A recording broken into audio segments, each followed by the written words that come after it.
Hola a todas y todos, bienvenidos y bienvenidas a este espacio, más allá de la codependencia. Mi nombre es Ana Ugalde y comparto mi vida con enfermos alcohólicos. El día de hoy quiero compartirles cuáles son las características de la codependencia. Estas características las describe la autora Melody Beattie en su libro Ya no seas codependiente, el mismo que les voy a dejar en la descripción del video. Ahí les voy a poner el nombre de la autora, mejor escrito, la editorial para quienes gusten comprarlo. Es un libro práctico con muchos ejercicios que creo que para quienes se identifiquen con la codependencia, quienes crean que tal vez tienen características o se sienten identificados con este podcast, pues les puede ayudar mucho en su proceso. Estas características la autora expresa que son compiladas de su propia bibliografía y de su experiencia personal y profesional, ¿ok? Entonces, algunos podrían identificarse más con algunas características que con otras. Y pues bueno, voy a empezar con las primeras descripciones.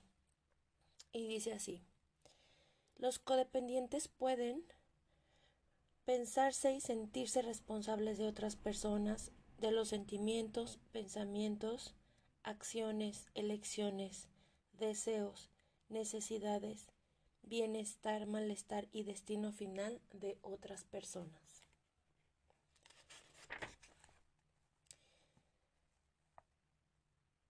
Sentir ansiedad, lástima y culpa cuando otras personas tienen algún problema. 3. Sentirse obligados, casi forzados a ayudar a esa persona a solucionar el problema. Por ejemplo, al ofrecer un consejo no pedido, con una ráfaga de sugerencias o remendando sentimientos. 4. Sentirse molestos cuando la ayuda que brindan no es eficaz. 5. Anticipar las necesidades de otras personas a las suyas. 6. Preguntarse por qué los demás no hacen lo mismo por ellos. Ouch. ¿Qué tal?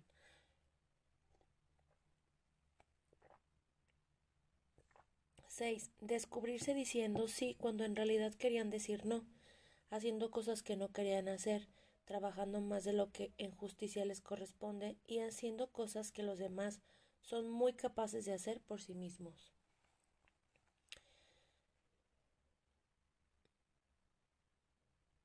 8.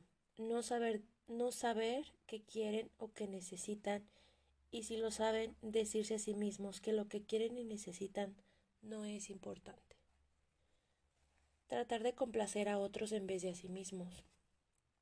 Serles más fácil sentir y expresar ira acerca de las injusticias cometidas contra otros que por las injusticias cometidas contra ellos mismos. Ouch, otra vez.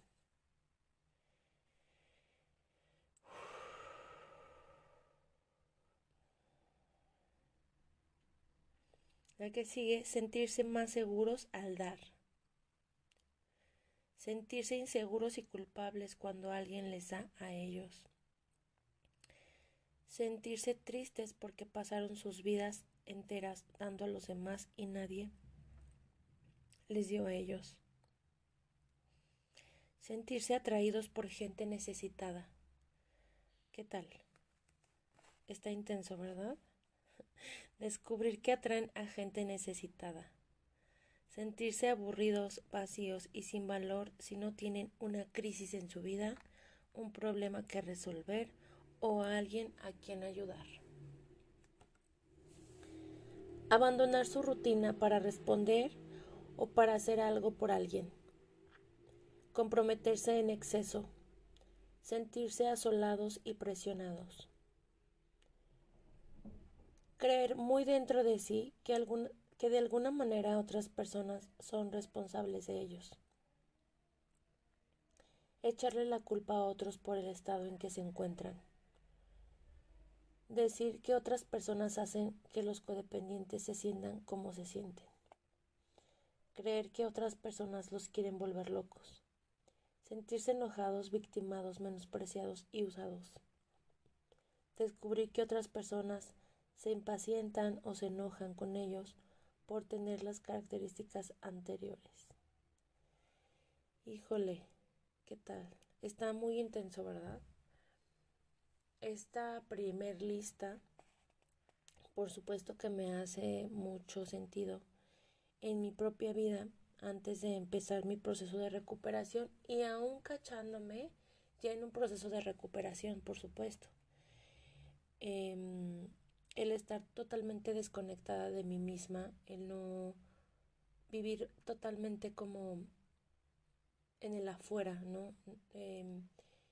Debido a esta desconexión con mis pensamientos y mis emociones, a esta vida como en automático en la que tenía y en donde siempre era más fácil sufrir por otros y pensar en los demás en cualquier espacio, en la escuela, con mi relación de pareja, en mi casa, con mi familia, con mis amigas. Siempre era esa amiga que escuchaba y que daba disque buenos consejos, entre comillas, y cuando se trataba de yo compartir, pues no hablaba de mí. Prefería no hacerlo y decir que yo estaba bien. Y por supuesto que no era cierto, solo creía que no era tan importante mi problema como para platicarlo y para ser escuchada. Pero sí tenía este egocentrismo como para decir, no, pues creo que necesitan más mi consejo porque ellos se sienten peor que yo, ¿no? Y pues eso totalmente una mentira, ¿no? No era verdad. Esto de anticiparme a las necesidades de otra persona era como alguien estaba hablando y que a veces todavía me pasa y quiero como adivinar y responder lo que van a decir en la última frase, ¿no? Eh, o estaba en algún espacio, en una junta o en una reunión y alguien se paraba y ya estaba tratando de adivinar yo por qué se había levantado, ¿no? Seguramente necesitaba algo y tal vez yo podía pararme para brindárselo. Este, híjole, tengo como ejemplos creo que para cada uno de los puntos. Sentirme más segura al dar, híjole, también. em, Totalmente, esta sensación de seguridad al yo ser como la que daba y no, y cuando, la angustia que sentía cuando alguien me daba algo o me hacía un cumplido, era muy angustiante recibir. Por supuesto, em, eso tiene un origen, ¿verdad? En el hogar, en los hogares en los que crecimos. Ok.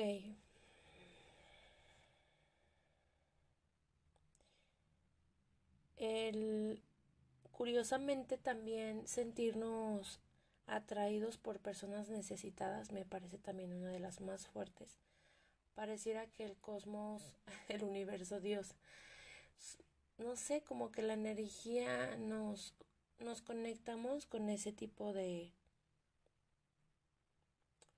como de personas que viven en caos, que están en situaciones muy complicadas y que desde luego yo también como que en su momento pues yo también tenía mi propio caos y mis propios problemas, pero bueno, así como que nos vamos a juntar los más fregados, dizque ayudarnos, pero pues no, ¿verdad?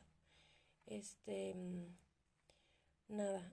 Y no digo que no sea bueno como escucharnos entre personas y acompañarnos, pero cuando de plano no tenemos este, un camino de introspección y de ejercicio de cambios para lo que es mejor para nosotros, pues lo que podemos dar a otros pues es bastante cuestionable, ¿no? Em, Esto de que la vida se sienta como un poco extraña si no tenemos crisis, o sea, pareciera que inconscientemente es esta búsqueda como de adrenalina, en donde pues siempre hay un problema, ¿no? Y aprendimos a vivir así, en tanto caos, que era raro. Y yo recuerdo de niña que esta sensación como de, ay, ya ni ha pasado nada, ¿no? Cuando no sucedía, que los problemas con el alcohólico y, y que parecía como que andaba tranquilón, que no la andaba haciendo de jamón o que no había problemas, yo decía, seguramente ya al rato va a pasar, ¿no? O sea, porque vivía como en ya en un trauma en donde mi cabeza todo el tiempo estaba pensando que algo malo iba a pasar. Y sí, ¿verdad? Sí, aunque no pasara todo el tiempo, por supuesto, eran eventos que iban sucediendo. No diría que de forma tan aislada, pero sí sucedían, pero no todo el tiempo. Entonces, cuando no pasaba esto, pues yo no sabía disfrutar mi vida, sino estaba esperando, pues a qué hora llegaban los chingadazos y a qué hora íbamos como a empezar a estar en una crisis familiar. Obviamente, muchas de estas características a mí me hacen pensar que tienen su origen pues en la poca capacidad o nula conciencia de lo que son los límites, que ya en algún otro momento los iré compartiendo. Entonces, esto de pensarse y sentirse responsables de otras personas, de lo que sienten, piensan, hacen, de sus elecciones, necesidades, bienestar, malestar y destino final. ¿Qué tal? Intenso. Es que si yo no hago eso, no es que se va a morir, ¿no? Así de omnipotentes. Ay, no, qué risa. Ok. Mm,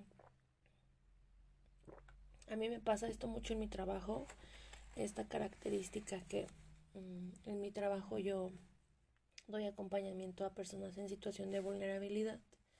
Por supuesto, mi historia de vida me llevó también a este trabajo, en esto de andar estudiando psicología y de dar acompañamiento a otras personas. No surgió desde mi espacio más sano, obviamente. Viene de una herida de heridas, ¿verdad?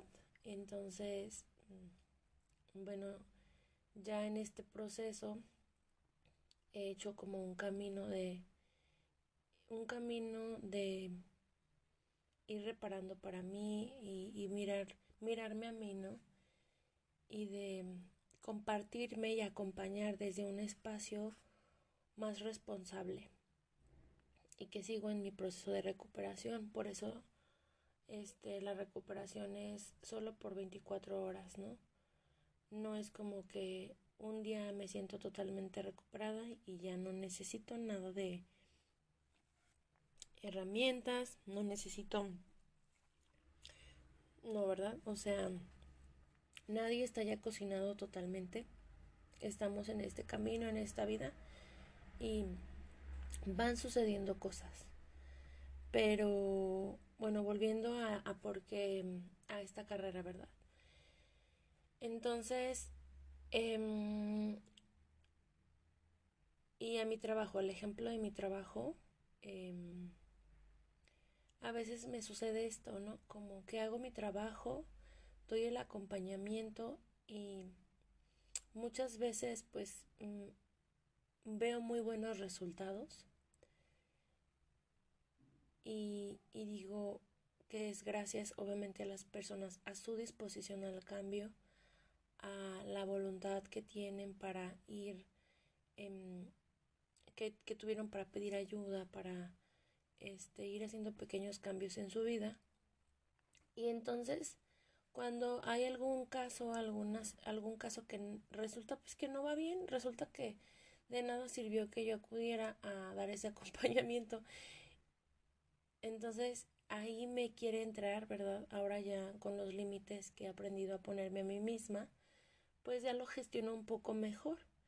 Pero antes de empezar un proceso de recuperación, me sentía, o sea, no funcionaba el caso o la persona no se lograba sentir bien y yo me sentía muy responsable, o sea, de que es mi culpa, ¿no? Soy la peor profesional, la más chafa, no sirvo para nada, es que al rato se va a suicidar por mi culpa, o sea, no, ¿verdad? Obviamente no, no, no, no, nada de eso, pero eso pensaba, ¿no? Eso pensaba y me angustiaba realmente mucho. Y a veces todavía tengo como esa tendencia como decir, híjoles, yo la cagué, ¿no? Yo la regué. Y luego ya es como que el ejercicio de introspección y digo, a ver, esta es tu codependencia hablando. No es tu conciencia. En mi conciencia sé que pues yo no soy responsable del destino de otra persona, ¿no? Sí soy responsable de dar herramientas, de acompañar, de hacer mi trabajo con mucha ética, pero no soy responsable del destino final de la persona ni de sus elecciones de vida, etcétera, ¿no? Es como, va, a ver, esa es la voz de mi codependencia, no es la voz de mi conciencia. Y bueno, este,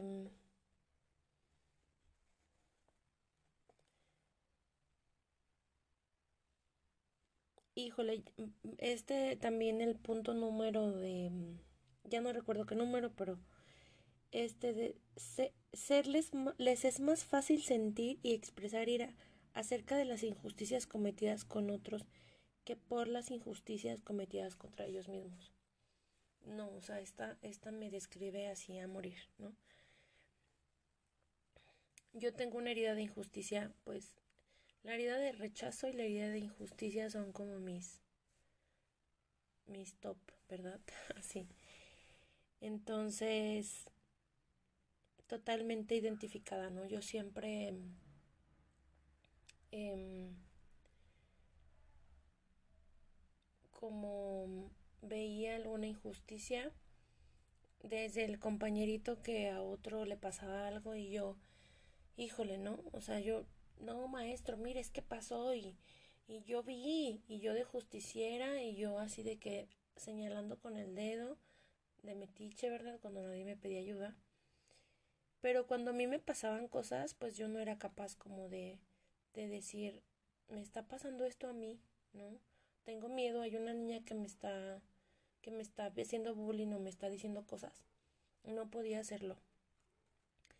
Entonces, y ya también en mi vida adulta, ¿verdad? También está como, les voy a contar, una vez recuerdo que iba en la preparatoria y, y venía con mi mejor amiga y había un señor maltratando a su esposa.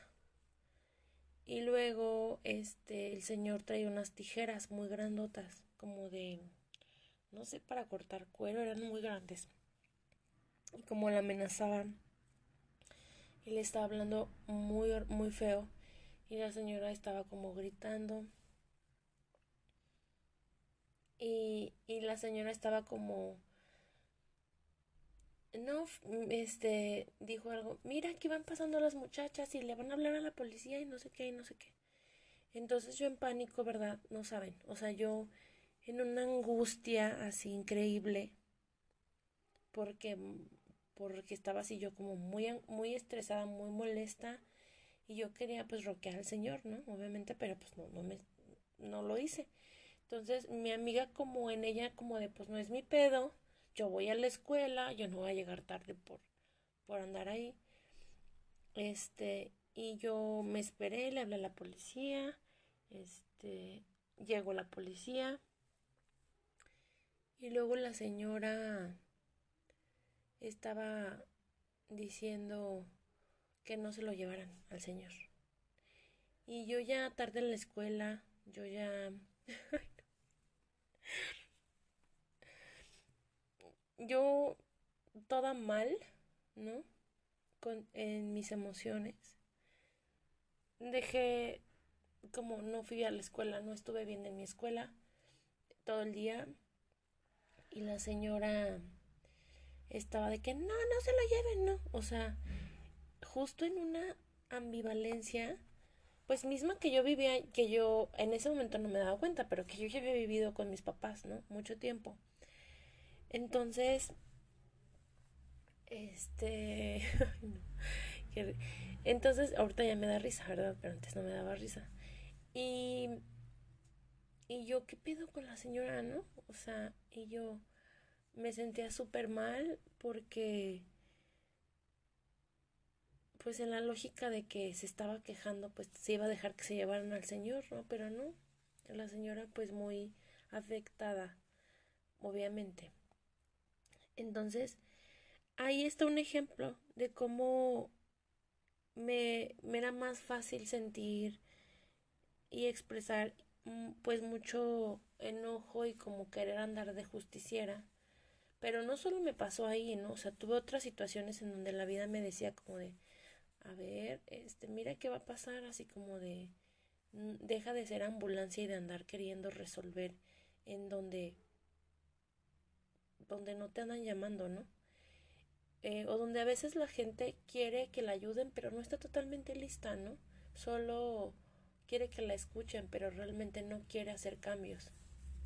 Entonces, pues nada, hasta aquí vamos con la primer lista, pero hay más listas. Este, y bueno, ahí son algunas características de la codependencia. Entonces, también Melody nos dice que también hay una baja autoestima. Hay una baja autoestima y que los codependientes tendemos a provenir de familias atribuladas, represoras o disfuncionales. Negar que su familia haya sido atribulada, represora o disfuncional. Híjole. Ay, no, ya me voy. Culparse a sí mismos por todo. Criticarse a sí mismos por todo, aun por su manera de pensar, de sentir, de verse, de actuar y de comportarse. Indignarse y ponerse a la defensiva cuando otros culpan y critican a los codependientes, algo que ellos hacen siempre. Rechazar cumplidos o halagos. Deprimirse por falta de cumplidos y de halagos. Privación de caricias. Sentirse diferentes que el resto del mundo. Híjole. Ok. Sentir que no son suficientemente buenos.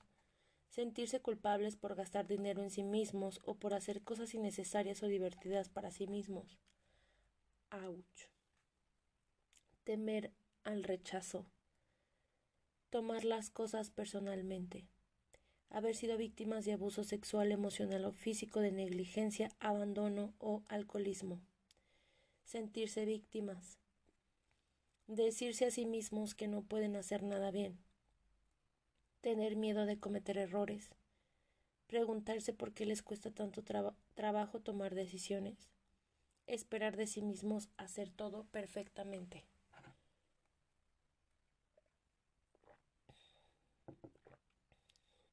Preguntarse por qué no pueden hacer nada a su entera satisfacción. Tener una gran cantidad de yo debería. Sentir gran cantidad de culpa, sentirse avergonzados de lo que son, sentir que sus vidas no valen la pena y por ello tratar de ayudar a otra gente a vivir su vida. Obtener sentimientos artificiales de autoestima ayudando a los demás. Ouch. Tener fuertes sentimientos de baja autoestima, de vergüenza, fracaso, etc., por los fracasos y problemas de los demás. Desear que les sucediera a ellos, desear que les sucedieran a ellos cosas buenas. Creer que nunca les pasarán cosas buenas. Creer que no merecen cosas buenas ni felicidad. Desear que otras personas los estimaran y los amaran. Creer que no es posible que los demás los estimen y los amen. Tratar de probar que son lo bastante buenos para gustarle a los demás. Conformarse con sentir que los necesitan. Ouch. Conformarse con sentir que los necesitan. Hay un poema de una psicóloga argentina que se llama Lorena Pronsky, que la amo, me encanta, y que dice, Ya les voy a compartir ese poema, es muy fuerte.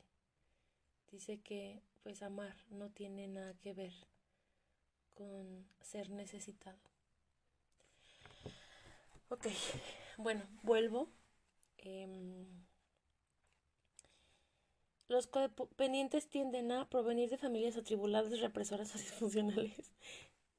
Dos, negar que su familia haya sido atribulada, represora, disfuncional. No, pues yo, ¿verdad? Em, que les compartí en otros capítulos, episodios, no sé, mm, sobre que, por supuesto que yo venía de un hogar muy disfuncional, em, y, y que yo no tomaba conciencia de eso, ¿no? O sea, como que decía, no, pues yo fui súper feliz, tuve una infancia maravillosa. El mecanismo de defensa de la negación, ¿verdad? Activo. Y yo no tomaba conciencia, o sea, yo como que mi cabeza se aferró a todo lo bueno para salir adelante y claro que eso, pues por eso son los mecanismos de defensa, ¿no? Para protegerte. Y yo tenía mil recuerdos de cosas bonitas de mi infancia. Sí, pues había tenido un papá borrachín, decía, pero pues nada extraño. Me aferraba a los buenos recuerdos y mi cabeza registró como cosas positivas para aferrarme a la vida. Entonces yo sí negaba como que había crecido en un hogar disfuncional. Ya cuando entró mi proceso de recuperación, fíjense, todavía ni estudiando psicología tomaba, pues iba cachando dos, tres cositas, pero no tan profundamente. Ya cuando empecé mi proceso de recuperación fue cuando empecé a darme cuenta y dije, híjole, no, mi familia estaba bien loca. O sea, a mí nadie me escuchó, eh, minimización de mis sentimientos, ignorarme, aplicarme ley de hielo, pero luego de repente, pues mucha violencia. Pero yo no creía eso, ¿no? O sea, yo decía, no, pues súper bien. Recuerdo todavía que en mis primeras reuniones del grupo de ayuda mutua que yo decía, escuchaba a los compañeros y yo decía, no, a mí no me pasó tan feo. Ay, no, es que ellos sí tienen problemas bien difíciles. Eso decía, pues estaba súper bloqueada. Yo decía, no, a mí no me pasó así. O sea, sí vivieron cosas bien tristes ellos. Y no, yo no. O sea, sí, no me siento parte yo tan mal. ¿Qué tal? ¿No? Claro que no estaba lista, no era mi momento. Pasaron meses y luego yo dejé de ir a esas reuniones de hijos adultos de alcohólicos y luego me cambié a otro grupo y fue cuando ya realmente ya estaba con esa, como que ya cachaba que ya tenía mucha ansiedad. En ese inter ya había vivido ansiedad, tenía muchísimo miedo, me estaban empezando a dar ataques de pánico, todo el tiempo estaba enojada, insatisfecha, negativa, pesimista, lo peor iba a pasar, ya estaba como mi neurosis a tope, ¿no? Y pues ahora sí ya decía, creo que sí estoy mal, ¿no? Como que creo que sí traigo muchos pedos. Bueno, entonces, esta baja autoestima, em, como vemos aquí en esta lista, hay mucha culpa, autocrítica, em, el,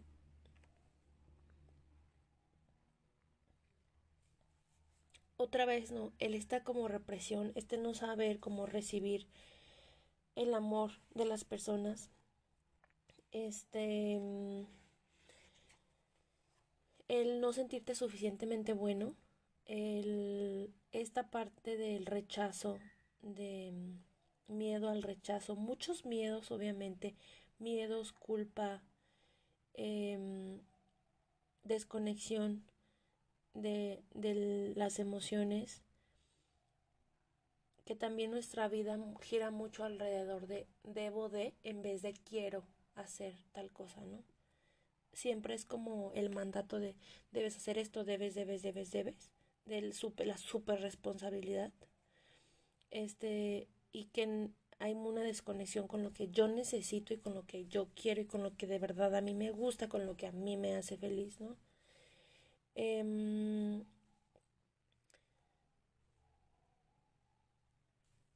este número me hizo así de que no puede ser. Obtener sentimientos artificiales de autoestima ayudando a los demás. Híjole. Nos sentimos tan vacíos y tan solos. Y cuando estábamos pequeños se nos condicionó el amor tanto que yo creía que amar era hacer cosas o sea, yo creía que para recibir amor tenía que complacer o tenía que ser buena, tenía que portarme bien. La única manera de recibir amor era hacer algo por mi mamá, para que ella me amara. Así lo interpreté inconscientemente. Tú me amas si yo hago lo que tú quieres, o si yo te ayudo, porque ella me decía mucho como, haz esto y ayúdame a esto y tú ayúdame, ¿no? Y eso se me quedó ahí en la memoria emocional y luego ya de adulta, pues sí, ayudaba y yo decía, ay no, como que, ay, soy súper buena, ¿no? Ayudando así, andando de metiche con la vida de la gente, ¿verdad?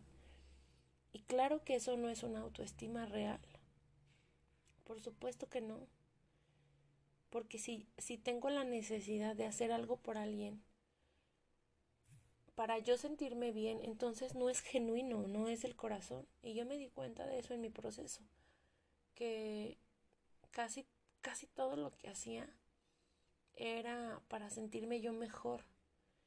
Y ojo, aquí hay una diferencia entre que hoy, ya en mi proceso, soy capaz de ser generosa con mi tiempo, de hacer como un servicio, de dar, ¿no? En todos los espacios, en el ámbito laboral, en el ámbito de mis relaciones con mis amigos. O sea, sí tengo esa capacidad de ayudar, claro. Pero ya no es porque necesite sentirme importante, porque hoy ya interioricé el hecho de que soy digna y merecedora. No importa, no necesito hacer nada para eso. Y trabajar en ese sentimiento y meditar en ese sentimiento y accionar en base a ese sentimiento de que yo soy digna de amor solo por existir y y punto, que no necesito estar de ambulancia con la gente para sentirme poquito importante, porque ya me siento importante. Hace toda la diferencia en cuando yo ayudo a alguien, ¿no? Realmente es genuino, realmente sin expectativas. Porque con esto no quiero confundir con, no, entonces no hagas nada por nadie, no, porque es porque tienes baja autoestima, no. Pero sí hay que encontrar como todo ese balance y ese equilibrio y esa autoconciencia, desde qué espacio estoy compartiéndome con los demás, por qué le estoy diciendo a esa por qué estoy diciendo que sí voy a ir a esa reunión, ¿no? O por qué sí estoy diciendo que sí a ese compromiso. Sí voy a poder, o sea, ya hago como todos estos ejercicios. Sí quiero, qué necesito en este momento, quiero hacerlo, no lo quiero hacer, etcétera, ¿no? Entonces, eh,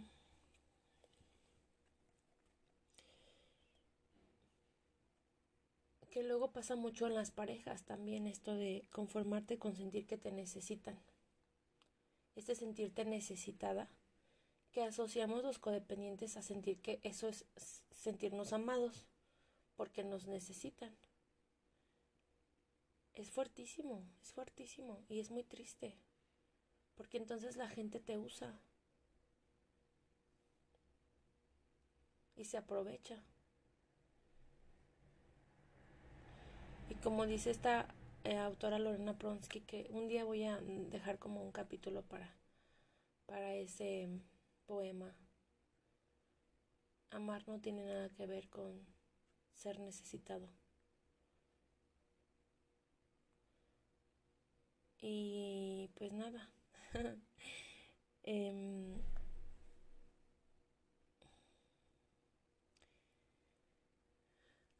respiro profundo.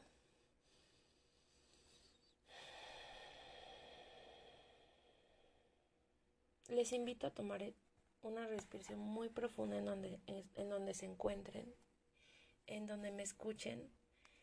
Y gracias por estar aquí. Quedan más características pendientes. Voy a dejarlo para más episodios. Entonces voy a poner el nombre del podcast va a ser las características de la codependencia 1, características de la codependencia 2, etcétera. Porque falta bastante. Y pues nada, gracias por estar aquí, gracias por su tiempo, por su escucha, por sus oídos. Y nos vemos en un siguiente capítulo. Un abrazo, gracias.